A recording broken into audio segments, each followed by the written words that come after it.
जय हिंद। मैं दुर्गेश तिवारी आप सभी को अपने यूट्यूब चैनल कमांडर क्लासेस में स्वागत करते हैं। कैसे हो आप सभी बताओ। हम लोग जो पीछे देखे थे इससे पहले जो हम लोग पढ़ चुके थे वो मेरे बाबू दिल्ली सल्तनत पढ़ रहे थे। दिल्ली सल्तनत में भी हम लोग बाबू मेरे पढ़ रहे थे अलाउद्दीन खिलजी के बारे में। अलाउद्दीन खिलजी के बारे में बहुत कुछ बता दिए थे कि अलाउद्दीन खिलजी के बारे में कि खिलजी वंश पढ़ रहे थे। खिलजी वंश में भी बहुत चीज ऐसा चीज बता दिए थे कि जो कि तुम लोग पढ़े होगे। जो खिलजी वंश में हम बताए थे जल्दी से एक बार बता देते हैं क्या क्या बताए थे। खिलजी वंश का जो स्थापना है, खिलजी वंश का जो स्थापना है 1290 ईस्वी में होता है। जलालुद्दीन फिरोज शाह खिलजी करता है। इसके बाद जलालुद्दीन फिरोज शाह खिलजी करने के बाद इसके बाद जो अगला राजा आता है वो हमको बताए थे अलाउद्दीन खिलजी आता है। अलाउद्दीन खिलजी ने कैकुबाद को जलालुद्दीन फिरोज शाह खिलजी ने जो खिलजी वंश का स्थापना था वो कैकुबाद को मरवा कर यमुना नदी में फेंकवा दिया। ये भी तुमसे क्वेश्चन पूछा जाता है कि दिल्ली के मात्र एकमात्र ऐसे राजा कौन हुए कि जो कि कैकुबाद को कटवा कर यानी कि जिंदा मरवा कर यमुना नदी में फेंक दिया, वो हुआ जिसका नाम था जलालुद्दीन खिलजी। ये बता दिए। उसके बाद हम अलाउद्दीन खिलजी के बारे में पढ़ रहे थे कि अलाउद्दीन खिलजी के नेतृत्व में ही गुजरात का अभियान किया गया। गुजरात का अभियान करते समय उनके दो नेतृत्व किया गया जिसका नाम था नुसरत खान और उल्लू खां। और वहीं से 1000 यानी कि 1000 रुपए में मलिक कफूर को खरीद कर लाया गया। और मलिक कफूर को खरीद कर लाने के बाद मेरे बाबू उसको हम इसीलिए 1000 दिनारी चाहे 1000 दिनारी के नाम से जानते हैं। इसके बाद हमको आगे पढ़ना था कि आगे क्या करना था। नॉर्थ इंडिया पढ़ चुके थे, क्लियर। तो आज हम लोग जो पढ़ने वाले हैं खिलजी वंश के बारे में पढ़ने वाले हैं, ध्यान से सुनना। खिलजी वंश का जो व्यक्ति है यानी कि खिलजी वंश का अगर बात किया जाए, खिलजी वंश खिलजी वंश का जो स्थापना हुआ था आपको बताए थे 1290 ईस्वी में हुआ था। 1290 में हुआ था। इसके बाद इसमें एक राजा है जिसका नाम हम लोग पढ़ रहे थे AK-47। इसका मतलब हो गया अलाउद्दीन खिलजी। अलाउद्दीन खिलजी के बारे में पढ़ रहे थे हम लोग। और अलाउद्दीन खिलजी के हम लोग आज देखेंगे दक्षिण भारत अभियान। क्या देखेंगे? दक्षिण भारत अभियान। ये हम छूट गया था, नहीं पढ़ाए थे और इससे भी क्वेश्चन पूछा जाता है इसलिए पढ़ा देते हैं। इनका हम अलाउद्दीन खिलजी के आज देखेंगे दक्षिण भारत अभियान। क्वेश्चन पूछेगा कि दिल्ली सल्तनत में एकमात्र ऐसे राजा कौन हुए जो कि विंध्याचल पर्वत पार कर कर दक्षिण भारत में अभियान किए जिसका नाम मार कराओगे अलाउद्दीन खिलजी। क्योंकि मेरे बाबू कब इंडिया के मैप देखोगे इस तरफ तो इस वाला जो एरिया में है मेरे बाबू ये है विंध्याचल पर्वत। क्या है? विंध्याचल पर्वत। और दिल्ली सल्तनत के एकमात्र ऐसे राजा हुए, एकमात्र ऐसे राजा हुए जो कि विंध्याचल पर्वत पार कर कर दक्षिण भारत में अभियान किए जिसका नाम मेरे बाबू क्या था? अलाउद्दीन खिलजी। किसके नेतृत्व में किए? अगर क्वेश्चन पूछे किसके नेतृत्व में किए तो ध्यान रखना मलिक कफूर। किसके नेतृत्व में किए? मलिक कफूर। देखो दक्षिण भारत में जितना भी अलाउद्दीन खिलजी नेतृत्व किए है वो सब मलिक कफूर के नेतृत्व में किए हैं। तो क्वेश्चन अगर पूछेगा कि दक्षिण भारत के अभियान अलाउद्दीन खिलजी ने किसके अभियान में किए तो चुपचाप गोली आंख बंद कर मार कराओगे मलिक कफूर। क्लियर। तो ध्यान रखना यहाँ से दो क्वेश्चन पूछा जाता है कि अलाउद्दीन खिलजी यानी कि जो खिलजी वंश का स्थापना 1290 और किसने सबसे पहले विंध्याचल पर्वत पार कर कर दक्षिण भारत का अभियान किया जिसका नाम है अलाउद्दीन खिलजी। और किसके नेतृत्व में? मलिक कफूर। यहाँ से दो क्वेश्चन पेपर में तुम्हारा पूछा जाता है और दोनों क्वेश्चन हमको आशा नहीं पूरा विश्वास है कि तुमको समझ में आ रहा होगा कि जो कि नेतृत्व अगर पूछेगा कि जो नेतृत्व है किसके शासनकाल में किया जिसका नाम मेरे बाबू क्या था? मलिक कफूर। मलिक कफूर। अगर क्वेश्चन पूछेगा कि दक्षिण भारत का अभियान किसके नेतृत्व में किए थे? अलाउद्दीन खिलजी मलिक कफूर के नेतृत्व में। मलिक कफूर के नेतृत्व में क्वेश्चन पूछता है दो गो यहां से कि किसने दिल्ली सल्तनत में एकमात्र ऐसे राजा कौन हुए कि जिन्होंने विंध्याचल पर्वत पार कर कर दक्षिण भारत में आक्रमण किया उसका नाम है अलाउद्दीन खिलजी। इसको लिख लो। उसके बाद हम लोग आगे चलते हैं दक्षिण भारत अभियान पे। क्लियर। कहां चलेंगे? दक्षिण भारत अभियान पे।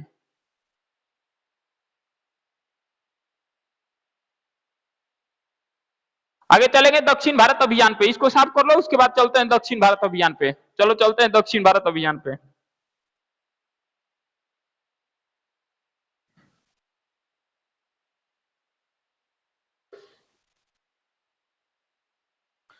हेडिंग डाल लो दक्षिण भारत अभियान।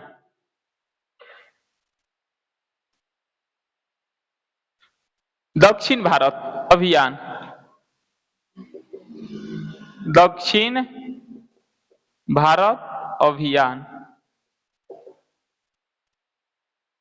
क्वेश्चन पूछा कि दक्षिण भारत जो अभियान है ये किसके नेतृत्व में किया गया? तो नेतृत्व में किया गया मलिक काफूर। किसके? मलिक काफूर। इसे हम हजार दिनारी भी बोलते हैं। इसे हम क्या बोलते हैं? हजार दिनारी भी बोलते हैं। इसे खंभात की खाड़ी से खरीद कर लाया गया था। अगर बात किया जाए अलाउद्दीन खिलजी ने किसके नेतृत्व में किए थे? जिनका नाम था मलिक काफूर। अगर क्वेश्चन पूछेगा कि मेरे बाबू बताओ दक्षिण भारत के अभियान की जानकारी कहां से मिलती है? ये क्वेश्चन बहुत जबरदस्त है। बताओ जानकारी इसको कहां से मिलती है? बताओ। तो इसकी जानकारी जो मिलती है एक ग्रंथ से मिलती है जिस ग्रंथ का नाम है तारीख ए फिरोज शाही। ये तुमसे क्वेश्चन पूछेगा कि मेरे बाबू जो दक्षिण भारत का अभियान किए थे जिनका नाम था अलाउद्दीन खिलजी, इसका मेरे बाबू जानकारी कहां से मिलता है? तो इसके जानकारी जो मिलता है तारीख ए फिरोज शाही से मिलता है। और इसका जो रचयिता है ये कौन है? तो ध्यान रखना इसका रचयिता है जिनका नाम है वर्णी। क्या नाम है? वर्णित। क्या नाम है? वर्णित। तो ध्यान रखना क्वेश्चन पूछेगा कि मेरे बाबू जो दक्षिण भारत का अभियान अलाउद्दीन खिलजी किए थे इसकी जानकारी किस ग्रंथ यानी कि किस पुस्तक से मिलता है? तारीख ए फिरोज शाही। तारीख ए फिरोज शाही से मिलता है। और इसके रचयिता कौन थे? जिसका नाम था वर्णित। ध्यान रखना एक क्वेश्चन पेपर में 1000 बार पूछ सकता है कि इसके रचयिता कौन थे? वर्णित थे। और किसके नेतृत्व में किए अलाउद्दीन खिलजी? अगर क्वेश्चन पूछेगा कि अलाउद्दीन खिलजी किसके नेतृत्व में किए? मलिक काफूर। अगर क्वेश्चन देखो, अगर क्वेश्चन तुमसे पूछेगा कि दक्षिण भारत का अभियान मलिक काफूर ने किसके नेतृत्व में किए, तो आंख बंद कर मार कराना किसके नेतृत्व में? मलिक काफूर। क्योंकि जितना दक्षिण भारत का अभियान है जो मलिक काफूर किए थे इसके ही जो अलाउद्दीन खिलजी किए थे वो किसके ही नेतृत्व में किए थे? मलिक काफूर। आगे चला जाए। अगर बात किया जाए आगे जो सबसे पहला था, सबसे पहला वो ध्यान रखना ये जो सबसे पहला था, पहला अभियान हमारे देवगिरी पे, पहला जो अभियान इनका हुआ देवगिरी अभियान। देवगिरी अभियान हमारे थे 1308 और 1309 ईस्वी में। 1308 और 1309 ईस्वी में कब मारे? तो किसने नेतृत्व किया था इसका? नेतृत्व किए थे जिनका नाम था मलिक काफूर। कौन किए थे? मलिक काफूर। और कब यहाँ पे कब देवगिरी अभियान 1308 और 1309 में मारे थे? तो मेरे बाबू यहाँ का शासक कौन थे? देवगिरी के जो शासक थे जिनका नाम था रामचंद्र देव। रामचंद्र देव कौन थे? रामचंद्र देव। इस रामचंद्र देव को मलिक काफूर ने क्या कर दिया? पराजित कर दिया। क्या कर दिया? पराजित कर दिया। और पराजित करने के बाद इनको दिल्ली भेज दिया। कहां भेज दिया गया? दिल्ली भेज दिया। किसके पास भेज दिया? दिल्ली AK-47 के पास, यानी कि अलाउद्दीन खिलजी के पास। ध्यान से सुनना, कब देवगिरी अभियान 1308 और 1309 ईस्वी में हुआ। 1308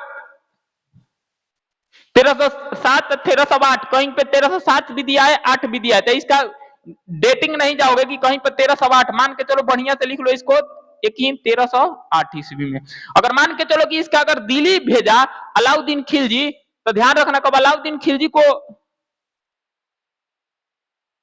एक मिनट रुक जाओ। हाँ, और ध्यान से सुनना, जब यहाँ पे देवगिरी अभियान 1307, 8 या 9 ईस्वी में हुआ, तो मेरे बाबू 1308 मान लो नेतृत्व हुआ तो किया था मलिक काफूर। मलिक काफूर किया तो देवगिरी के उस समय राजा थे जिनका मेरे बाबू नाम था रामचंद्र देव। रामचंद्र देव को पूरी तरीके से जिनका नाम था मलिक काफूर हरा दिया। हराने के बाद मेरे बाबू इनको भेज दिया दिल्ली। और दिल्ली किसके पास भेजा? अलाउद्दीन खिलजी के पास। और अलाउद्दीन खिलजी के पास जैसा ही दिल्ली भेजा तो मेरे बाबू एक गए रामचंद्र देव तो अधीनता स्वीकार लिए। क्या कर लिए? अधीनता स्वीकार लिए। और अलाउद्दीन खिलजी ने रामचंद्र देव को बहुत बढ़िया से सम्मानित किया। और सम्मानित करने के बाद एक उपाधि दिया जिस उपाधि का नाम है राय रायण। किसका नाम है? राय रायण का एक उपाधि दिया। इनके रामचंद्र देव को एक उपाधि मिला। और उपाधि कौन दिया? अलाउद्दीन खिलजी। और अलाउद्दीन खिलजी ने एक उपाधि दिया राय रायण। क्या के दिया मेरे बाबू? उपाधि रायण की एक उपाधि दिया। इसका मतलब होता है राजाओं में राजा, राजा में राजा, राजा में राजाए। इसका मतलब होता है राजाओं में राजा, राजाओं में राजा। ध्यान रखना, इसका मतलब क्या होता है, राजाओं में राजा का उपाधि कौन दिया, अलाउद्दीन खिलजी। तो तुमसे क्वेश्चन यहाँ से पूछेगा कि रामचंद्र देव को अलाउद्दीन खिलजी ने किसका उपाधि दिया, राय रायण का। किसका दिया, राय रायण का। इसका मतलब होता है राजाओं में राजा का उपाधि दिया, और रामचंद्र देव ने जब तक जिंदा रहे उसको टैक्स देते रहे और अधीनता स्वीकार लिया अलाउद्दीन खिलजी का। तो ध्यान रखना, क्वेश्चन यहाँ से पूछेगा कि देवगिरी का अभियान कब हुआ, 1307-8 ईस्वी में। नेतृत्व कौन किया, मलिक काफूर। और यहाँ का शासक कौन थे, रामचंद्र देव। और रामचंद्र देव को पराजित कितने कर दिया, मलिक काफूर। मलिक काफूर ने इनको पराजित करने के बाद दिल्ली भेजा, किसके पास, अलाउद्दीन खिलजी के पास। और अलाउद्दीन खिलजी के बाद कब दिल्ली भेजा तो इनको बहुत सम्मानित किया गया अलाउद्दीन खिलजी, और इनका एक उपाधि दिया जिस उपाधि का नाम है राय रायण। एक क्वेश्चन पूछा हुआ है पेपर में कि अलाउद्दीन खिलजी ने राय रायण की उपाधि किसको दिया था, रामचंद्र देव। इसका मतलब है राजाओं में राजा, और यहाँ पे अधीनता स्वीकार कर लिया जिसका नाम है रामचंद्र देव। और रामचंद्र देव ने जब तक जिंदा थे तब तक इनको टैक्स दिया, जैसे ही ये मरे तो इनका बेटा है जिसका नाम है शंकर देव शायद सिंघल देव, इन्होंने विरोध कर दिया। तो आगे पढ़ना है, आगे बताएंगे। और फिर मलिक काफूर ने पुनः देवगिरी पर आक्रमण मारा, वो आगे हम पढ़ेंगे। तो जब तक ये जिंदा रहे, जब तक टैक्स दिया, जैसे ही इनका लड़का आया शंकर देव या सिंघल देव, ये विरोध कर दिया। तो हम आगे पढ़ेंगे। तो ध्यान रखना, पहला देवगिरी पे अभियान हुआ 1308 में, 1307-8 में, और वहां पे जो शासक थे रामचंद्र देव। ये ध्यान रखना, उपाधि कौन दिया था, राय रायण का। ये दिया था मेरे बाबू राजाओं में राजा, जिसका नाम मेरे बाबू क्या था, अलाउद्दीन खिलजी। आगे चले, चलो आगे चलते, इसको साफ करते हैं। फिर उसके बाद अगला जो मारे ये वारंगल पर मारे, कहा मारे, वारंगल। चलो आगे चलते हैं, आगे साफ करते हैं। चलो अगला जो अभियान मारे 1309 ईस्वी में, तेलंगाना का अभियान।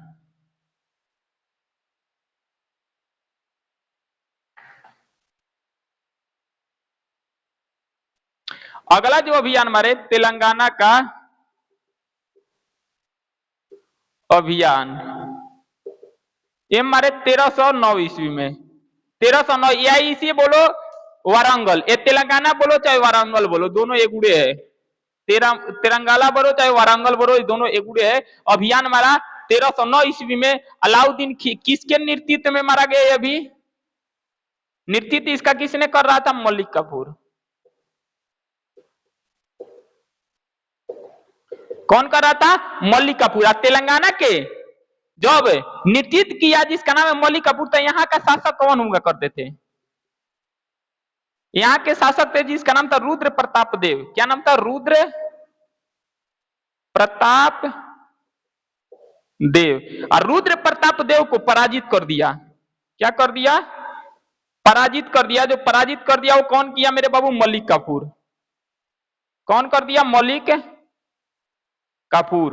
और समझना यहाँ बात कि मेरे बाबू यहाँ के शासक थे जिनका नाम था रुद्र प्रताप देव। रुद्र प्रताप देव को कौन पराजित कर दिया, मलिक काफूर। मलिक काफूर का पराजित कर दिया तो यही रुद्र प्रताप देव ने मेरे बाबू कोहिनूर का हीरा, कोहिनूर का जो हीरा है ये दिए, किसको दिए, मलिक काफूर को।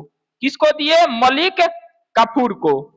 यही मेरे बाबू जो कोहिनूर का हीरा है एक किसको दिया, मलिक काफूर को। कौन दिया, रुद्र प्रताप देव। और रुद्र प्रताप देव ने मलिक काफूर को दिया, तो मलिक काफूर कोहिनूर का हीरा किसको भेजवा दिया, अलाउद्दीन खिलजी को। अलाउद्दीन खिलजी को ये भी क्या किया, अधीनता स्वीकार लिए, जिसका नाम मेरे बाबू क्या है, रुद्र प्रताप देव। क्या है, रुद्र प्रताप देव। इन्होंने क्या किया, इन्होंने भी अधीनता स्वीकार कर लिए।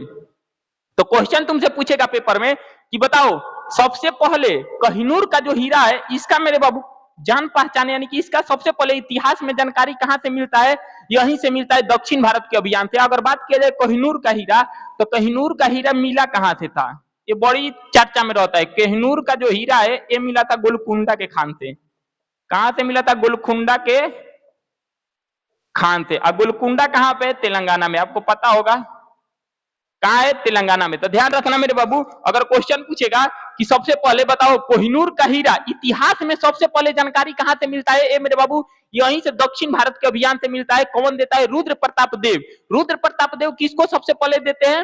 मलिक काफूर को। मलिक काफूर किसको ले जाकर दे देता है? अलाउद्दीन खिलजी को। किसको देता है? अलाउद्दीन खिलजी को। तो ध्यान रखना है, यहाँ पे पूछता है क्वेश्चन की तेलंगाना का अभियान या वारंगल का अभियान 1309 ईस्वी में हुआ था। अलाउद्दीन खिलजी किसके नेतृत्व में किए? मलिक काफूर को। और सबसे पहले इतिहास में कोहिनूर का हीरा हमको कहां देखने को मिलता है? तो ये मिलता है यहीं पे। आगे चला जाए, इसके बाद ये आराम से रुद्र प्रताप देव पराजित हुए, मलिक काफूर पराजित कर दिया। उसके बाद आराम से ये अधीनता स्वीकार लिए किसका? अलाउद्दीन खिलजी का। आगे चलते हैं, अगला है, आगे चले। छोटा छोटा अभियान है, दक्षिण भारत का अभियान छूट गया था, इसको हम साफ कर देते हैं, उसके बाद पढ़ा देते हैं, उसके बाद मेरे बाबू खत्म कर देते हैं। क्लियर हो गया? और उसके बाद चलो आगे, पांडे का अभियान। किसका अभियान? पांडे का। ये 1311 ईस्वी में हुआ था।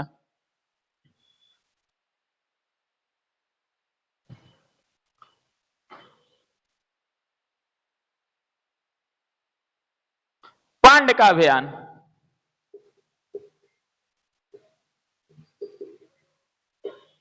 पांड का अभियान 1311 ईस्वी में हुआ था। और उस समय पांड के जो राजधानी थी, ये मेरे बाबू मदुरई थी। कहां थी? मदुरई थी। यहां उस समय राजधानी कहां थी इसकी? मदुरई थी। अगर बात किया जाए पांड के अभियान 1311 ईस्वी में हुआ था, तो यहाँ पे मेरे बाबू शासक कौन थे? यहाँ पे शासक दो लोग थे, ध्यान से सुनना। यहाँ पे जो पांड वंश में जब चल रहा था, तो यहाँ पे दो शासक थे। कितने शासक थे? दो। जो दूसरा शासक थे या पहला शासक? जो पहला शासक थे जिनका नाम था सुंदर पांड। कौन पांड? सुंदर पांड। और जो सेकंड राजा थे, यानी कि उनका नाम था वीर पांड। समझना यहां बात मेरे बाबू। देखो, अगर बात किया जाए पांड्य का अभियान, यानी कि पांड्य का अभियान, तो 1311 ईस्वी में हुआ था। जो कि वहां के जो शासक थे, इनका नाम था सुंदर पांड और दूसरा का नाम था वीर पांड। ये आपस में ही लड़ रहे थे गद्दी पर बैठने के लिए कि किसका गद्दी होगा। सुंदर पांड और वीर पांड ये आपस में ही संघर्ष कर रहे थे। यानी कि मेरे बाबू अगर कहा जाए तो ये आपस में क्या कर रहे थे? संघर्ष कर रहे थे। संघर्ष का मतलब होता है युद्ध। किसके लिए? गद्दी पे बैठने के लिए। किस पे बैठने के लिए? गद्दी पर बैठने के लिए, जिसका नाम था सुंदर पांड और वीर पांड। तो ध्यान से सुनना, पांड का जो अभियान है 1311 ईस्वी में हुआ। यहाँ के जो शासक थे सुंदर पांड और वीर पांड, ये आपस में ही लड़ रहे थे कि गद्दी पे हम किसके बैठे, गद्दी पे हम कौन बैठेगा। तब सुंदर पांड ने अलाउद्दीन खिलजी का सहायता लिया। सुंदर पांड ने अलाउद्दीन खिलजी का सहायता लिया और अलाउद्दीन खिलजी ने अपने सेना मलिक काफूर के नेतृत्व में भेजा।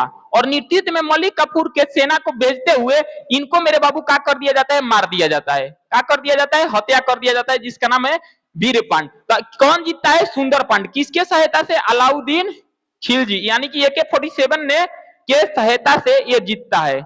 और यहाँ पे सेना भेज देता है, जिसका नाम है क्या? अलाउद्दीन खिलजी। और इनको क्या कर देता है? मार देता है। और इनके सहायता से सुंदर पांड गद्दी पर बैठता है। और गद्दी पर बैठने के बाद ये अधीनता स्वीकार कर लेता है। किसका? अलाउद्दीन खिलजी। और तभी भी नेतृत्व किसने किया था? मलिक काफूर। देखो, अगर कभी अगर पेपर में तुम्हारा आया कि दक्षिण भारत का जो अभियान है, ये मेरे बाबू अलाउद्दीन खिलजी किसके नेतृत्व में किया, तो ध्यान रखना मलिक काफूर। आंख बंद कर कर मार कराना, आंख बंद कर कर मार कराना मेरे बाबू मलिक काफूर। क्योंकि दक्षिण भारत का जो अभियान है पूर्ण रूप से मलिक काफूर में किया गया था। क्योंकि यहाँ पे भी देखो, पांडे वंश 1311 में अभियान हुआ। यहाँ के दो शासक थे जिनका नाम था सुंदर पांड और वीर पांड। ये आपस में ही लड़ रहे थे कि गद्दी पर कौन बैठेगा। सुंदर पांड किसका सहायता मांगा? अलाउद्दीन खिलजी के। अलाउद्दीन खिलजी ने मलिक काफूर को भेजा और इनको क्या कर दिया? समाप्त कर दिया और गद्दी पर बैठा दिया सुंदर पांड को। अरे पूरी तरीके से पांडे वंश में जो बैठे, जिनका नाम था सुंदर पांड, किसके अधीन में आ गए? अधीन में आ गए किस? अलाउद्दीन खिलजी को। अलाउद्दीन की खिलजी का अधीनता स्वीकार कर लिए। क्लियर हो गया? बताओ, आगे चला जाए। आ रहा है समझ में? आ रहा है समझ में? नहीं आ रहा है समझ में? चलो इसको भी साफ कर देते हैं। पांडे वंश खत्म हो गया। उसके बाद अगला है, अब समझना, देवगिरी पर पूर्ण आक्रमण। हम एक बार पढ़ाए हैं ना तुमको, देवगिरी पर पूर्ण आक्रमण मारा गया। अब कहानी समझना, देवगिरी पे फिर आक्रमण मारा गया।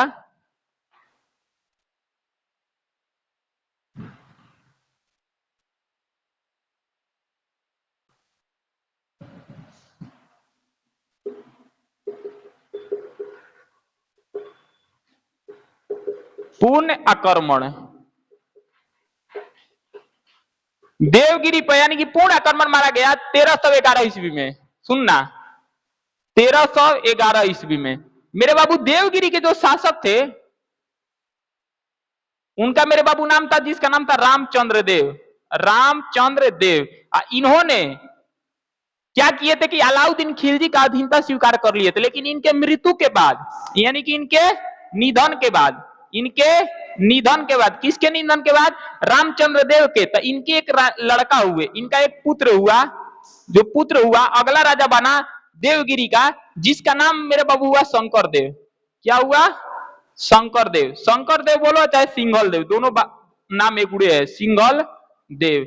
तो इनका दो गो नाम था, या तो बोलो मेरे बाबू शंकर देव या तो सिंघल देव। इन्होंने देवगिरी का अगला शासक बना, यह बोला कि अलाउद्दीन खिलजी से मुक्त कर दिया, यानी कि अपने आप को क्या कर लिए? ये स्वतंत्र घोषित कर लिए। क्या कर लिए? स्वतंत्र घोषित कर लिए। कौन कर लिए? शंकर देव और सिंघल देव। ये अपने आप को सुन लो, देवगिरी का एक पहला अभियान बताए थे कि जो कि मेरे बाबू रामचंद्र देव वहां के थे, तो अलाउद्दीन खिलजी ने मलिक काफूर के नेतृत्व में मारा।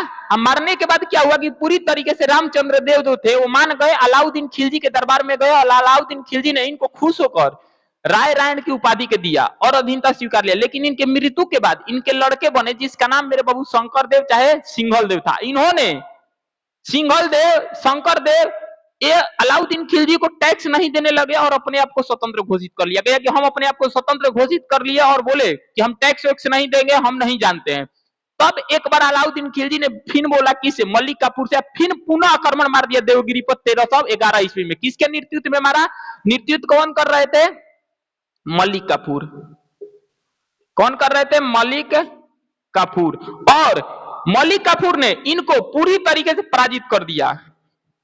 पराजित कर कर पूरे तरीके से इनको पराजित करने के बाद यहां से मेरे बाबू पूरा धन संपत्ति लूटा, मतलब पूरा धन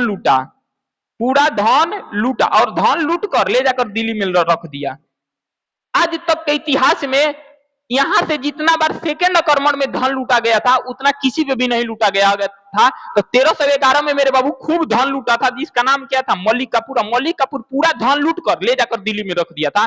तो क्वेश्चन पूछेगा कि देवगिरी पे पुनः आक्रमण कब हुआ? 1311 में। किसके नेतृत्व में किया गया? मलिक काफूर के नेतृत्व में। किसको हराया गया? शंकर देव और सिंघल देव को हराया गया। ये उनका नामे है दोनों। और यहां से मलिक काफूर बहुत ढेर साले मामले में बहुत सारा मेरे बाबू धन संपत्ति लूटा, ले जाकर दिल्ली जमा कर दिया। क्लियर हो गया? आगे चला जाए। ये पूरी तरीके से ये तुम्हारा पांडे वंश का राजधानी था। आगे चला जाए तो ध्यान रखना, देवगिरी पर पुनः आक्रमण। देखो, अगर बात किया जाए कि पूरी तरीके से आक्रमण मारा और मारने के बाद पूरी तरीके से देवगिरी से आक्रमण यानी कि धन लूटा, लूटने के बाद ले जाकर कहां रख दिया? ये रख दिया जिसका नाम है दिल्ली में, अलाउद्दीन खिलजी के। आज ही भारत के आन मान शान, आज ही भारत के आन मान शान इसरो, भारत के आन मान शान इसरो ने चंद्रयान 3 का लॉन्चिंग पॉइंट कर दिया था 2:35 पे। पूरा वीडियो डाल दिए, लाइव देखे थे एकदम पूरा 1.5 घंटा। उस कैसे सफल हुआ देखो। तुमको पता है कि तुम लोग एक एग्जाम में फेल हो जाते हो तो मेरे बाबू पढ़ने का तुम्हारा मन नहीं करता है, लेकिन तुमको क्या पता है कि कब इसरो ने अपना पहला 2 रॉकेट छोड़ा था सबसे पहले, तो मेरे बाबू उसका दोनों रॉकेट शुरू में फेल हो गया। इससे भी पहले चंद्रयान सेकंड डाला था, वो भी फेल हो गया था। लेकिन इसरो क्या अपने आप को हिम्मत हारा? नहीं हारा। इसरो हिम्मत हारा नहीं हारा। कब के सिवान थे इसरो का हेड, तो मेरे बाबू उस समय लैंडिंग करते समय वो ऑर्बिट टूट गया था और असफल हो गया था। लेकिन वही इसरो आज खुद आज सोमनाथ हेड है और उसमें ही जाकर क्या किया? सफल, यानी कि सफलपुर मेरे बाबू लॉन्चिंग पॉइंट किया ना। तो इसीलिए हार नहीं मानना चाहिए। अब मान के चलो कि कोई तुमको लड़की छोड़कर चली गई तो लगते हो रोने। क्यों रोते हो? रोते क्यों? मत रो ना उस पे, क्या जरूरी है रोने के पास? तुम इतना गधे तोड़ो, इतना खराब तोड़ो कि नहीं मिलेगी दूसरा। ये दुनिया में मेरे बाबू छोटा छोटा एक्सक्यूज लेकर एक्सक्यूज मत लो। जो चला गया ना उसे जाने दो, जो चला गया उसे जाने दो। तुम्हारे भरोसे कोई नहीं बैठा है, तो ध्यान रखना पल पल के किए हुए मेहनत एक दिन बहुत आगे संवरता है। ऐसे समझे। तो जो छोड़कर चला गया उसे जाने दो। जैसे इसरो ने जब अपना पहला सैटेलाइट लॉन्च किया था, कब शुरुआत में तो 2 इसरो फेल हुआ था, और वहीं धीरे धीरे कब आगे गया तो मेरे बाबू कुछ ना कुछ लॉन्चिंग पॉइंट किया और इस आज मुकादमा पे पहुंचा है कि जो इसरो डीआरडीओ है ये काफी भारत में नाम है। ऐसा बात नहीं है कि तू नाम नहीं है, इसरो डीआरडीओ नामे काफी है। तो इसीलिए पढ़ो, जो गया वो गया, जो गया वो तुम्हारा नहीं था, आगे समझे किसी और का था। अपने आप पर मेहनत करो, वो लौट कर आएगा, बस पैसा कमाओ, है समझो। जो गया है एक दिन लौट कर आएगा, ये सच्चाई है। दुनिया सक्सेस के पीछे भागती है और पैसे के पीछे, तो इसीलिए मेहनत करो और दबा कर मेहनत करो और इसरो जैसा कामयाबी हासिल करो। चलो आ जाओ। तो ध्यान रखना, देवगिरी पुनः आक्रमण 1311 में शासक देव जिनका नाम क्या था मेरे बाबू, रामचंद्र देव का मृत्यु हुआ। तो मृत्यु होने के बाद यहाँ पे शंकर देव आए, तो शंकर देव यानी कि सिंगल देव, ये अपने आप को स्वतंत्र घोषित कर लिया। उसके बाद फिर एक बार अलाउद्दीन खिलजी ने मलिक काफूर के नेतृत्व में इनको मारकर पूरी तरीके से लूट लाट लिया। आगे चलते हैं, अगला जो हुआ, आगे बात बताते हैं कि सुनो, अलाउद्दीन खिलजी के 1316 ईस्वी में निधन हो गया। अलाउद्दीन खिलजी को 1316 ईस्वी में, 1316 ईस्वी में AK-47 का क्या हो गया, निधन हो गया। क्या हो गया, निधन हो गया। कब निधन हो गया तो इसका उत्तराधिकारी बना शहाबुद्दीन उमर। इसका जो अगला उत्तराधिकारी बना उसका नाम था शहाबुद्दीन उमर। शहाबुद्दीन उमर ने बहुत दिन गद्दी पर नहीं रहा, कुछ मंथ रहा और उसको मलिक काफूर ने हटा दिया। मलिक काफूर ने हटा दिया और उसके बाद जो अगला शासक बना खिलजी वंश का, उसका नाम था कुतुबुद्दीन मुबारक खिलजी। कुतुबुद्दीन मुबारक खिलजी, कुतुबुद्दीन मुबारक खिलजी की अगर बात किया जाए तो ये 1316 से 1320 ईस्वी में रहते हैं और इनका मानना है कि ये बहुत पागल थे। कुतुबुद्दीन मुबारक खिलजी तो एक पागल इंसान थे, यानी कि सनकी थे। और सनकी के मान के क्या करोगे, बहुत बड़ा सनकी थे कि मेरे बाबू नंगे वस्त्र में दरबार में आ जाते थे, दौड़ने लगते थे नंगा वस्त्र में। और लड़की और लड़के के बीच में, शासक के बीच में कैसा रहना पसंद करते थे, तो नंगा होकर। तो इसको हम बता देते हैं, उसके बाद आगे चलते हैं। देखो, बात किया जाए खिलजी वंश का, तो खिलजी वंश का तुमको बता दिए।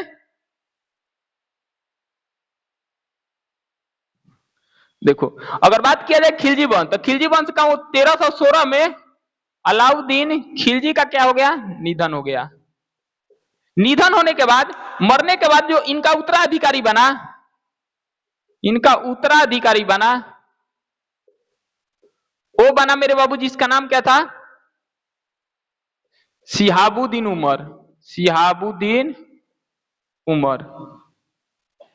शिहाबुद्दीन उमर अगला इनके बाद बना उत्तराधिकारी, लेकिन ये कुछ माह के लिए रहा था, एक कुछ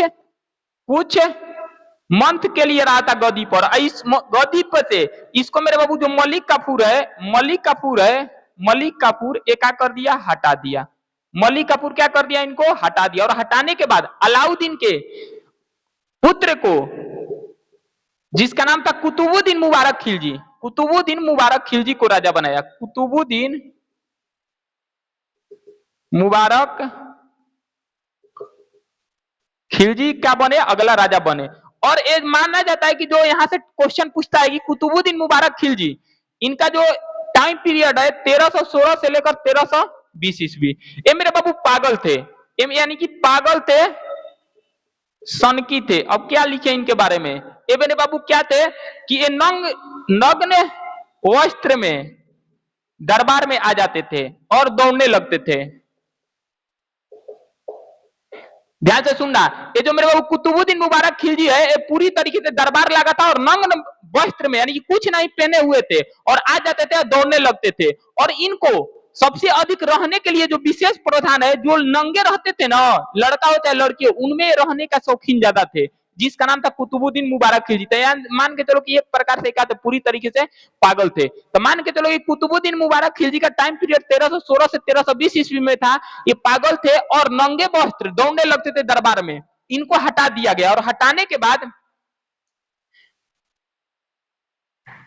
देखो, यहां पे क्वेश्चन एक पूछेगा कि इनको हटाने के बाद कौन गद्दी पर बैठा। एक क्वेश्चन यहां पे लिख लेना कि कुतुबुद्दीन मुबारक खिलजी ऐसा हुए कि जो कि अपने आप को खलीफा का उपाधि धारण किए। एक क्वेश्चन तुमसे पेपर में पूछा हुआ है, ध्यान रखना। क्वेश्चन पूछेगा कि दिल्ली सल्तनत में, ध्यान से सुनना, दिल्ली सल्तनत में एकमात्र ऐसा राजा कौन हुए जिन्होंने खलीफा का उपाधि धारण किया, उनका नाम था कुतुबुद्दीन मुबारक खिलजी। एक क्वेश्चन लिख लेना, स्टार लगा लेना, एक क्वेश्चन पूछा हुआ है। ये क्वेश्चन पूछेगा कि दिल्ली सल्तनत में एकमात्र ऐसे राजा कौन हुए जिन्हों को अपने आप को खलीफा का उपाधि दिया, जिसका नाम था कुतुबुद्दीन मुबारक खिलजी। ये लिख लेला, क्वेश्चन 50 बार पेपर में पूछ चुका है कि दिल्ली सल्तनत में एकमात्र ऐसे राजा कौन हुए जिन्होंने अपने आप को खलीफा का उपाधि धारण किया। उनका नाम था मेरे बाबू कुतुबुद्दीन मुबारक खिलजी, कुतुबुद्दीन मुबारक खिलजी। उसके बाद मेरे बाबू इनके बाद आए जिनका नाम था खुसरो खा। इनके बाद कौन गद्दी पे बैठे? इनके बाद गद्दी पे बैठे, इनके बाद गद्दी पे बैठे जिनका नाम था खुसरो खा। कौन बैठे? खुसरो खा। और जो खुसरो खा है गद्दी पे बैठे, तो ध्यान रखना खुसरो खा ये हिंदू थे। क्या थे? हिंदू थे। और गद्दी पे बैठने के लिए इस्लाम धर्म कबूल लिए, इस्लाम धर्म कबूल लिए। ध्यान से सुनना, क्वेश्चन पूछेगा कि दिल्ली सल्तनत में एकमात्र ऐसे राजा कौन हुए जिन्होंने दिल्ली सल्तनत में एकमात्र ऐसे राजा कौन हुए जिन्होंने खलीफा का पद का उपाधि धारण किया, जिसका नाम था कुतुबुद्दीन मुबारक खिलजी। और इनके बाद अगला जो राजा हुए जिनका नाम था खुसरो खा। और खुसरो खा ने हिंदू थे और हिंदू से ये इस्लाम धर्म कबूल लिया। और इस्लाम धर्म कबूलने के बाद गद्दी पर बैठे, और गद्दी पर बैठते हुए इस्लाम धर्म के लोग ने इनको मेरे बाबू क्या कर दिए? विरोध कर दिया। और विरोध करने के बाद एक नारा दिए, एक नारा दिए। और नारा क्या था कि इस्लाम धर्म खतरे में है, इस्लाम धर्म खतरे में है, इस्लाम धर्म खतरे में है। तो क्वेश्चन पूछेगा कि मेरे बाबू इस्लाम धर्म के लोग ने किसको विरोध किया? खुसरो खा को। और एक नारा लगाया जिसका नाम है इस्लाम धर्म खतरे में है। और खुसरो खा ने गद्दी पर बैठे और नारे लगाए इस्लाम धर्म खतरे में। और इन्होंने अपने आप को पैगंबर सभापति का उपाधि धारण किया। ध्यान रखना, अगर क्वेश्चन पूछेगा कि किसने पैगंबर सभापति का अपने आप को उपाधि धारण किया, जिसका नाम था मेरे बाबू खुसरो खा। ये हिंदू थे, हिंदू से इस्लाम बने। इस्लाम बनते हुए इस्लाम धर्म के लोग ने इनको मेरे बाबू क्या कर दिए? विरोध करना चालू कर दिया। और एक नारा दिए जिसका नाम है इस्लाम धर्म खतरे में है। और इन्होंने अपने आप को पैगंबर सभापति का उपाधि दिया। और उपाधि देने के बाद अगला जो शासक हुआ जिसका नाम था गयासुद्दीन फिरोज शाह तुगलक ने इनको मार दिया। और मारने के बाद एक नया वंश का स्थापना कर दिया, जिस वंश का नाम था तुगलक वंश। यहां से पूरा खिलजी वंश खत्म हो गया और तुगलक वंश का स्थापना किया जिसका नाम था गयासुद्दीन फिरोज शाह तुगलक। पूरा कहानी समझ में आया या नहीं आया? समझ में पूरा कहानी ऐसा करते हैं कि समझ में आ गया होगा। तो क्वेश्चन तुमसे यहां से पूछेगा, ध्यान रखना, यहां से तुमसे क्वेश्चन पूछेगा कि दिल्ली सल्तनत में एकमात्र ऐसे राजा कौन हुए कि जिन्होंने अपने आप को खलीफा का उपाधि धारण किया, जिसका नाम है कुतुबुद्दीन मुबारक खिलजी। कुतुबुद्दीन मुबारक खिलजी ने अपने आप को खलीफा का उपाधि दिया। क्वेश्चन पूछा कौन दिल्ली सल्तनत में एकमात्र ऐसे राजा कौन हुए जो कि नग्न अवस्था में दौड़ने लगते थे, नग्न अवस्था में? तो ध्यान रखना, उनका नाम था कुतुबुद्दीन मुबारक खिलजी।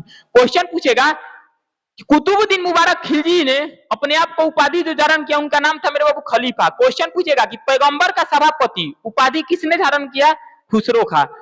उसके बाद इस्लाम धर्म खतरे में किसने नारा लगाया? इस्लाम धर्म के लोग। किसके? यहीं के खिलाफ। और इनको मारकर गयासुद्दीन फिरोज शाह तुगलक एक नया वंश का स्थापना कर दिया जिसका नाम है तुगलक वंश।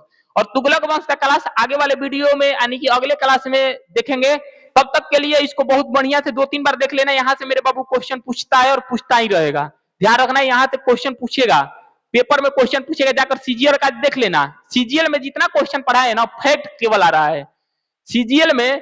फिर बोल रहे हैं कि सीजीएल में जितना आज के पेपर में क्वेश्चन हम देखें जीके जीएस में, वन लाइनर जो तुम लोग पढ़े वो नहीं, फैक्ट पूछ रहा है, फैक्ट जो कि तुम नाम नहीं सुने हो। जो सीजीएल का पेपर देकर आया था वो उससे पूछ लेना। फिर बोल रहे हैं कि भरोसा मेरे पे रखो, उस नींव तक खड़ा कर देंगे कि जो तुमसे कोई हाथ मिलाने वाला नहीं रहेगा। ठीक है, तो मिलता है अगले वीडियो में। तब तक के लिए अपना ध्यान रखना और ख्याल रखना। फिर बोल रहे हैं कि मेरे बाबू जाके जो सीजीएल का एग्जाम दिया है उसे पूछ लेना। केवल फैक्ट पूछा जा रहा है, हालत पंचर कर दे रहा है। तो हम सब फैक्टे बताते हैं, जितना फैक्ट बताते हैं सब क्वेश्चन आज पेपर में मिला है सीजीएल में, जाकर पता कर लेना। एसएससी सीजीएल में पता कर लेना कि मिला है, जितना बताए थे फैक्ट सब मिला है। तुम जाओगे ऊपर ऊपर पढ़कर, लेकिन पेपर वाला फैक्ट। करंट अफेयर्स का बात करो, करंट अफेयर 2021-20 का पूछ रहा है, नहीं होगा तुम लोग से। करंट अफेयर 3-4 को क्वेश्चन आ रहा है, पूछ रहा है 20 से 21 से। तो इतिहास अब पॉलिटी से जबरदस्त क्वेश्चन आ रहा है सीजीएल में, वो भी फैक्ट पूछा जा रहा है, डायरेक्ट नहीं पूछा जा रहा है। जो दिया था ना पेपर उससे जाकर पूछ लेना। ठीक है, तो मिलता है अगले वीडियो में। बस खाली फॉलो करते रहो, रिजल्ट हम दिलवा देंगे। क्लियर? तो मिलते हैं अगले वीडियो में। तब तक के लिए वीडियो को लाइक और शेयर सब्सक्राइब करना और बढ़िया से इसको लिख लेना, यहाँ से क्वेश्चन मेरे बाबू पेपर में पूछता है। ठीक है, तो मिलते हैं अगले वीडियो में, तब तक के लिए ध्यान रखना। जय हिंद और जय भारत।